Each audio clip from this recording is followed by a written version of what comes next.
From the Alliance for Camp Health, this is Elevate and Relate. I'm John Hamilton. Every summer, thousands of healthcare professionals head to camps across the country. They're not just treating scraped knees and supporting kids who are missing home. They're innovating new approaches to camp health, building communities of care, and solving an evolving ecosystem of challenges. Today's show, how a simple dance routine became the most effective tick prevention strategy one camp had ever seen, and what that tells us about the future of tick-borne prevention education in youth programs across the country. Stay with us.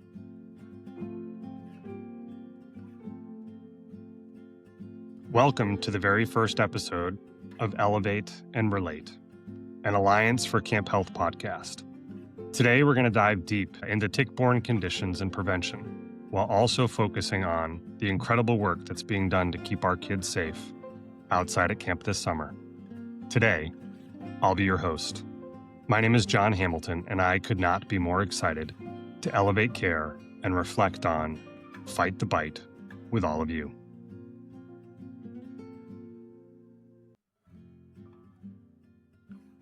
Today, we're reflecting on what has been an incredible summer for our Fight the Bite U.S. Tick-borne and Lyme Disease Initiative, a partnership between the Alliance for Camp Health and S.C. Johnson, a family company. That's had a significant impact on camp experiences all across the Midwest at different camps in Wisconsin, Michigan, Minnesota, Iowa, Indiana, Illinois, Ohio, Kentucky, where our headquarters is located, and even into Missouri. You know, ticks don't stop where the trail ends, and neither should our effort to protect kids. With Lyme disease cases increasing across most of the United States, according to the CDC, and nearly 500,000 cases being treated and newly diagnosed each year, the need for education, prevention, and action has honestly never been greater. That's why the Alliance for Camp Health and S.C. Johnson have doubled down on a significant commitment to keep kids safe outdoors and to expand Fight the Bite, an initiative all over and across the Midwest this year. And who better to tell us about how this summer went than someone who's been right there in the trenches, in the forest, and among the tall grasses. I'm beyond thrilled to welcome Tracy Gaslin, CEO of the Alliance for Camp Health. Tracy has been in the field this summer talking to camp nurses, healthcare leaders, and camp staff who've led the effort to fight the bite this season. Tracy, welcome. My pleasure to be here today, John. It's great to get to talk about the many things we've been seeing this summer and just what we've learned and what we've accomplished this summer. Before we dive in, this is a tradition that we're going to look to have on all of our future episodes of Elevate and Relate. I would love to put you on the spot and see if you might be able to offer a camp-friendly joke for us today that's maybe on theme for our Fight the Bite initiative and this tick conversation. Family-friendly joke. Okay, from my niece, here you go. When you're not at home, your clocks just go tick, tick, tick because they don't talk to themselves. Oh my gosh, I love it. But that's important because you're going to hear those words tick-tock a little later if I get to share some stories. So it's kind of fun to see how all the pieces play together. Yeah, definitely looking forward to hearing some stories, but maybe as I can hear a clock ticking on the wall over here, maybe we won't have it go talk to us. So, but that certainly sets a tone for today's conversation, Tracy. And we're going to explore with you the real impact of this summer's Fight the Bite initiative for the Alliance for Camp Health in partnership with S.C. Johnson. And we want to hear some of the incredible stories that brought about success directly from the field, and learn about the tools and the resources that we've been trying to offer that are making a real difference at camp. Tracy, let's start with the big picture. This was year 2 of the Fight the Bite initiative, and I know S.C. Johnson expanded their support to increase the total number of camps that were participating this summer from our initial pilot year. So can you paint us a picture of what this summer looked like from your perspective? For sure. This I would say this summer has really been absolutely remarkable. SC Johnson increased their investment, of course, which allowed us to expand our reach to camps dramatically. What I've seen really in the field has been inspiring. We went from working with camps that were just learning about tick prevention and seeing some of them really become true leaders and innovators in tick safety. That's incredible growth. So I'm just curious, what were some of the key moments or experiences that you feel like stood out to you as you were able to visit camps this summer? I know for many of us in the industry, being on site with staff, with young people, with campers, and participants in programs, that it's a really significant piece. So what stood out to you as you visited camps? There's so many things, but I guess one of the key pieces was how creative camps became in their effort to produce and share education. There was one camp I visited in Minnesota where the health staff had turned tick checks really into a whole community activity. Instead of like being something kids dreaded or forgot, they made it part of their daily routine and created songs and games and dancing to kind of bolster the enjoyment. Over the summer, many campers transitioned from really being just passive recipients of the care for ticks to being active participants and really having a voice in their own protection. That sounds like the type of culture change. We know camp offers such a vibrant space. We know that for us at the Alliance for Camp Health, we've been working on this movement of care to elevate care, and that starts with a culture change to really make the type of difference that we're talking about. So, were there specific challenges that you believe camps faced this summer that you'd like to share or tell us more about? For those of us who understand camps, we know that we ask camps to do a lot to take care of people while they're there. And so I think probably the biggest struggle as we leaned more heavily into this Fight the Bite program was getting staff and campers on board regarding how important the prevention work was. What was beautiful, as I mentioned, is to see the camps adapt, how they went from just being, here's another task we have to do, to how can we really integrate tick education into their programming and understanding that ticks do play a role. They have a really important role in our ecological systems, they're food sources for other organisms, and they contribute to biodiversity. At the same time, we see ticks and go, yuck and ouch. But it is important that the camps took a moment and said, I can take this information and integrate it into our nature program. I can take this activity and do community building where staff and campers are supporting and helping others. And they did that by really fun and engaging tick checks and by helping provide repellent to one another in many ways. Yeah, I think what I'm hearing in that is something that we talk about so often in our work with ACH Tracy, and that is the dimensions of care, right? That way in Mhm. which we look at intervention as well as health promotion, and then this prevention piece. And really, it sounds like the things that were most innovating that were happening on the ground that you're talking about were the ways in which that prevention and integration were actually allowing for new ways to be explored to do the work. Can you share any specific data or points of data that had results that showed the impact of the Fight the Bite initiative this past summer? We are really working right now to compile all the final numbers. So, all the camps that participated in our Fight the Bite program submitted their data throughout the summer. And we are excited to kind of start diving into that data as we speak to figure out what did those numbers look like. But we do know the preliminary data is looking very encouraging. Camps reported higher rates of tick removal, even when I was on site anecdotally or through the there were faster identification of potential tick bites. And most importantly, there was just a confidence instead of a fear. And we always want our communities of camp to work through confidence, right? In handling most any tick related situation. So if we can remove fear and replace it with confidence, that's a huge win in my book. There are stories, and I'd love to share those stories, and I won't try to share too many. But there was, for example, a camp director that told me for the first time in years, they didn't have a single case of a tick bite that went unnoticed for more than a few hours. Why was that? Their entire community was on board to be tick aware.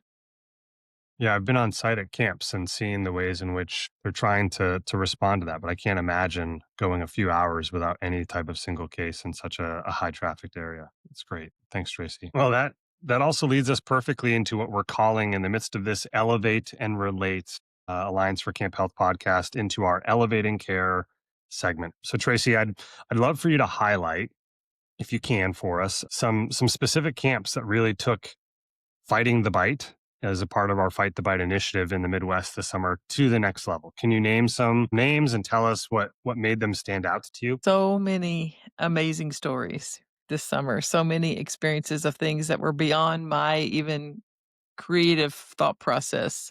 Um, for one example, Camp Foley in Minnesota, they absolutely blew me away with their tick check dance. They seemed to really embrace that, and it became part of just the laughter and joy of the camp experience. Oh my gosh, I've actually had the privilege of being on site at a Camp Foley in the past, and the tick check dance. Again, coming back to the prevention efforts to innovate and find new ways to do that. Tell us more about that. Do Yeah. we have a video or something? I wish I did have the video. What they did really was something very simple. They did a quick dance routine that really guided kids and staff, everyone, through a complete tick check. And they made it fun and memorable. So it became like one of their camp songs. It was just part of who they were. Again, as we mentioned earlier, part of the culture change of camp, not just another task to do. So picture this, here's campers dancing, they're having fun being a kid, while at the same time systematically checking all those areas that need to be checked for tick prevention and to really harness a healthy approach to what they're doing. What made it so effective was that it wasn't just a one-time thing, right? It Hmm. became Hmm. integrated, part of who they were, and the counselors led it, the counselors had fun, and they demonstrated really nice tick safety habits to be part of the everyday routine. Just like they were brushing their teeth or putting on sunscreen, they were doing their tick checks and it just became part of their healthy lifestyle in the camp environment. I love that. I mean, there's so many songs and dances that you see at camps. I think it's fascinating as a father myself, like thinking about the benefits of, yeah, we want to protect with sunscreen, right, or with bug spray in the appropriate environment. But thinking through what it would have been like for me as a camper to have been educated. I mean, I was just hiking on a trail recently and was singing some camp songs.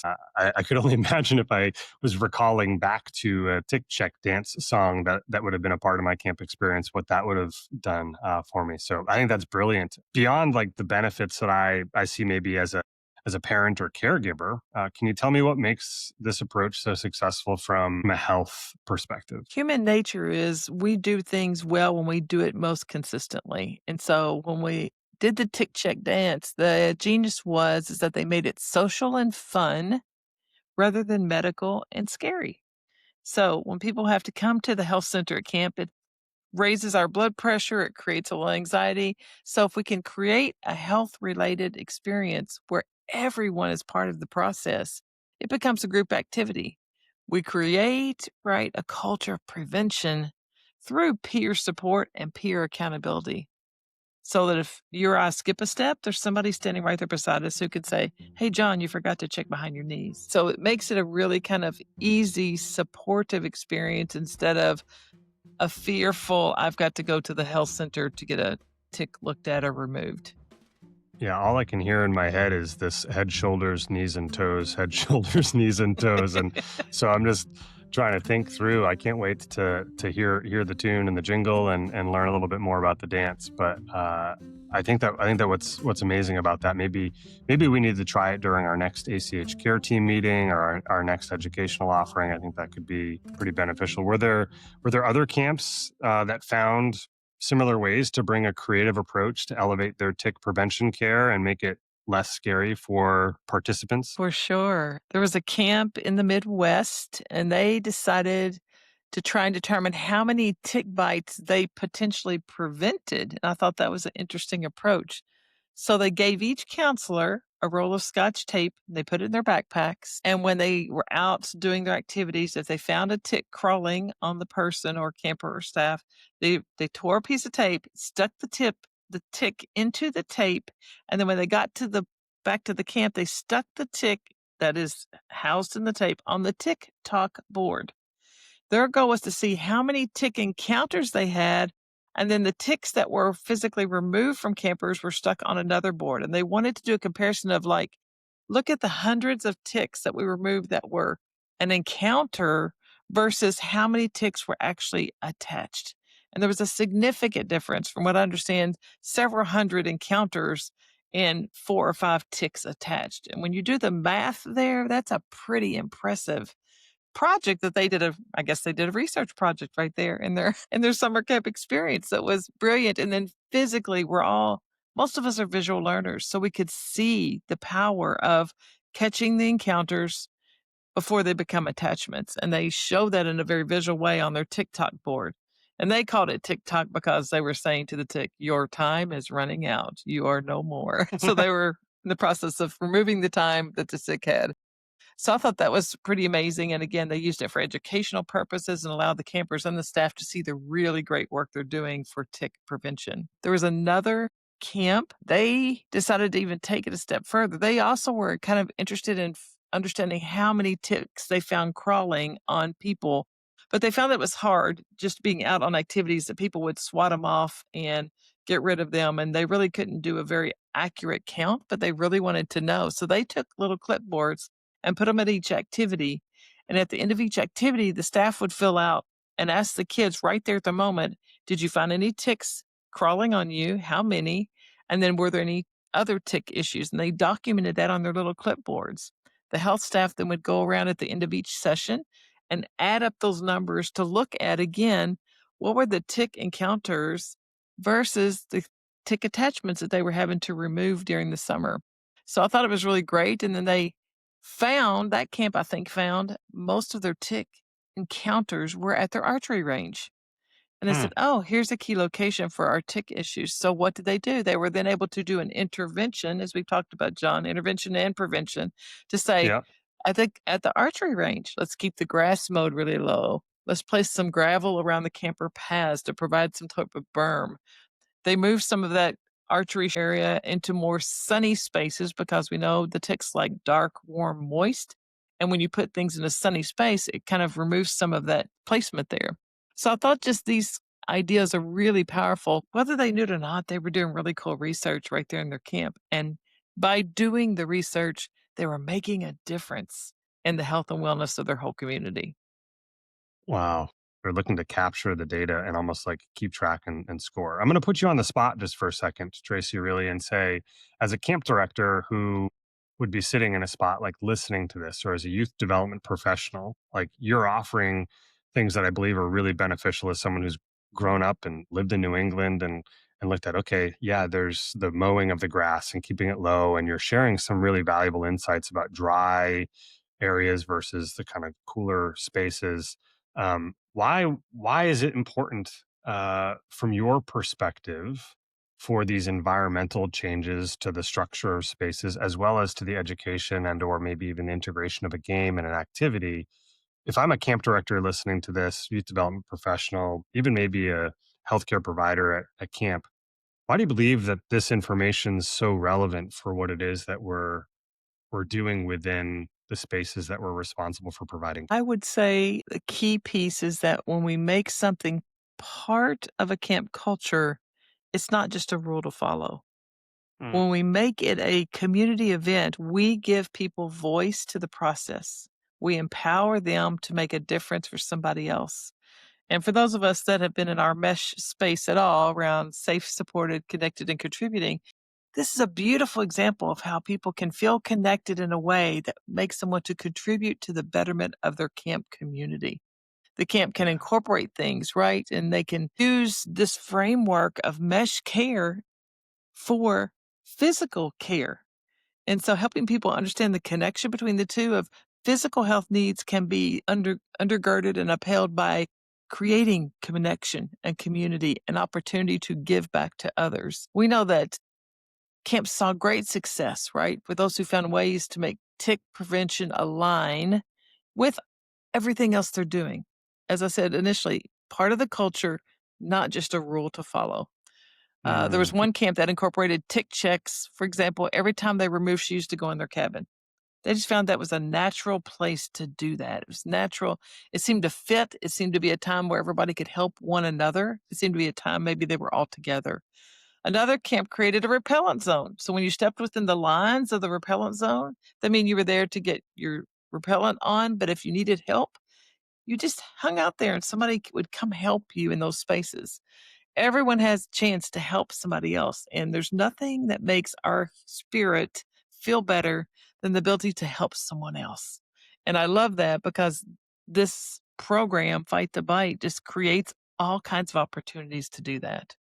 Yeah, these it sounds. I mean, thank you for kind of expanding on that because I think all of these examples are showing us how camps are able to really integrate health and safety into their core program, right? Rather than treating it as like an add-on or a plug-in, it's understanding how that integration brings about a different kind of social engagement, right? From feeling safe and secure in the space to feeling like there's support that everybody with peers in terms of the engagement and something that can be social and fun from a shared connection allows then everybody to contribute to what that's looking like. And so I really appreciate that and the lessons that you're sharing about how Camp's elevated care in the midst of the 2025 Fight the Bite initiative. With that said, Tracy, I want to shift gears a bit and have some fun with a few rapid fire questions in this next segment. But first, for any youth serving professionals or camp leaders that are listening and who did not participate in Fight the Bite this past summer,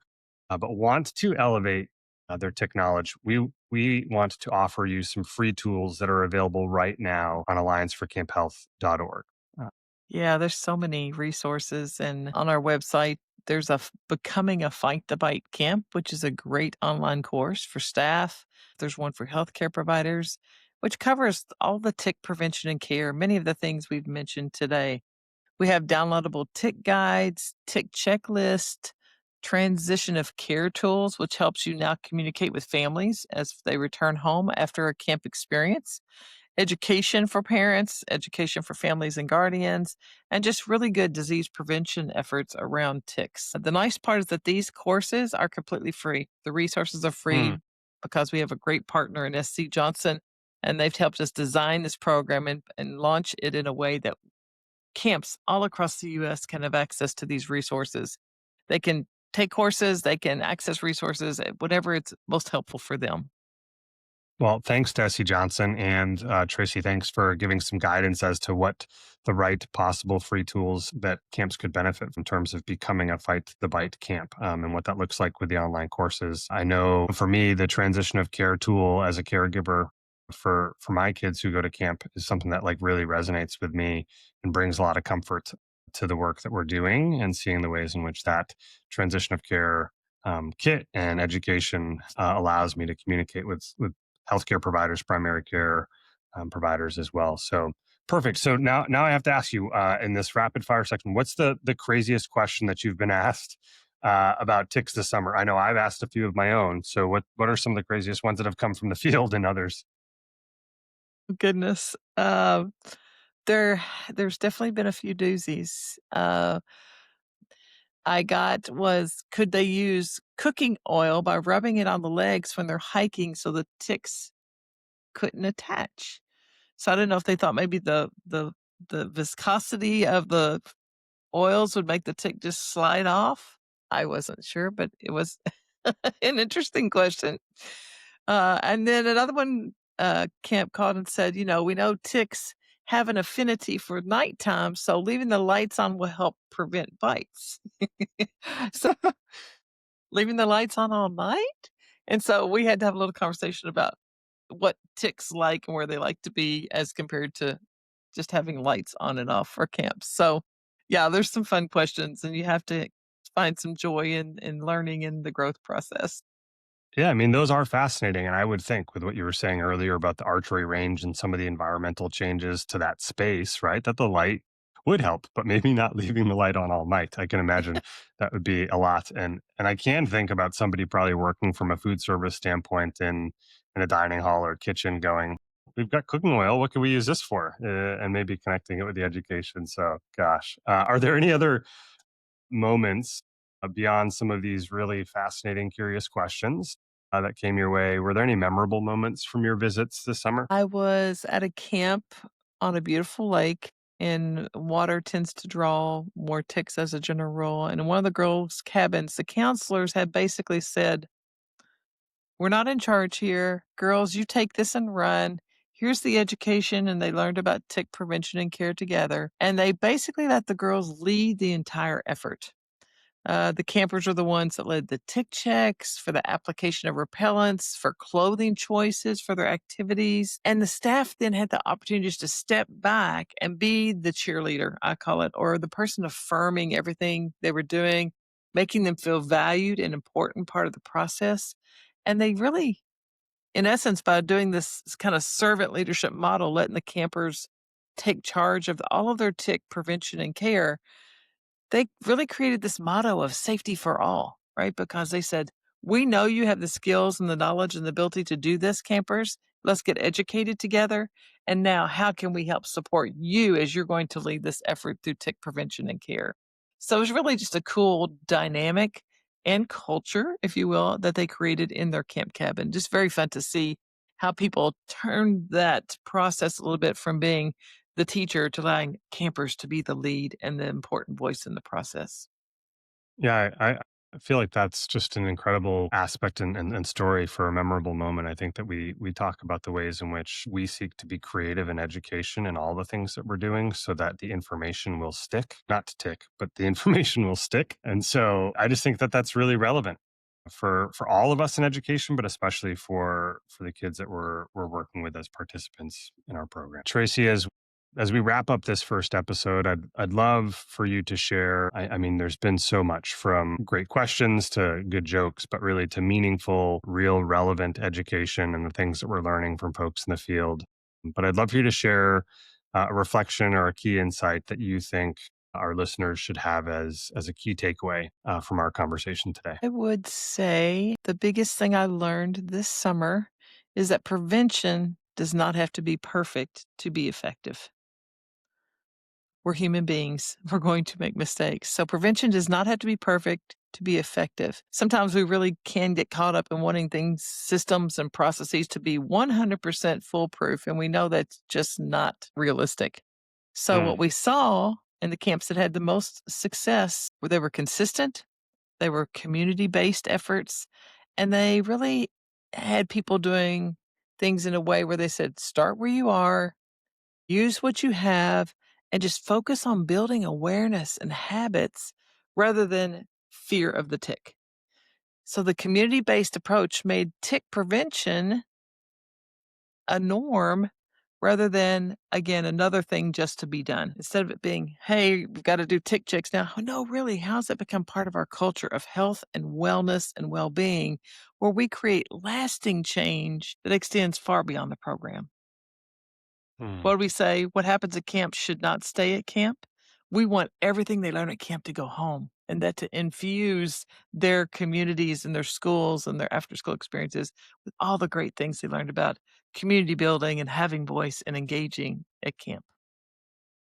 Yeah, that's something we can definitely relate to as we try to elevate care for healthier communities. The healthier community not to be something that remains solely at camp. So key to our mission at the Alliance for Camp Health. So, such valuable insight, Tracy, that I think applies to so many different aspects of the health and safety programming that we're continuing to try to have move forward. And so that's relevant for us with Fight the Bite. And before we close, I think just what's your call to action for listeners? Few things I would love for listeners to do.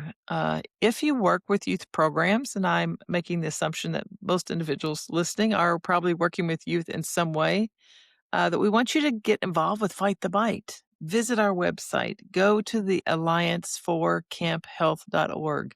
Take the free course, download the free resources. Anything you can do to prepare yourself for summer 2026 or any other youth serving experiences, now is a great time to do that. Share this podcast with other youth serving professionals. The more who understand and hear about effective tick prevention, the safer all of our kids will be. If we have one kid in a group of 10 who understand tick prevention and safety, they're going to share that with the others. So the message can be spread, and youth are great at helping us share the importance of health and wellness care. If you share on social media, use the hashtag #FightTheBite.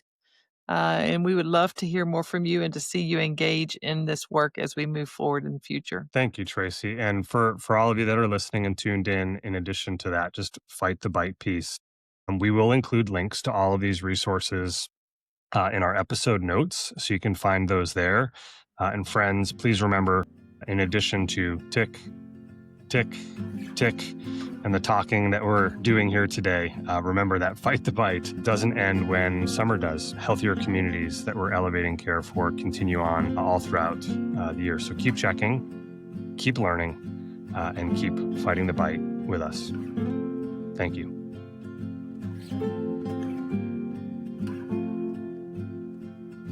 Elevate and Relate is produced by the Alliance for Camp Health. The Alliance for Camp Health is a national 501c3 nonprofit and the leading authority on health and well-being for summer camps and out-of-school time programs.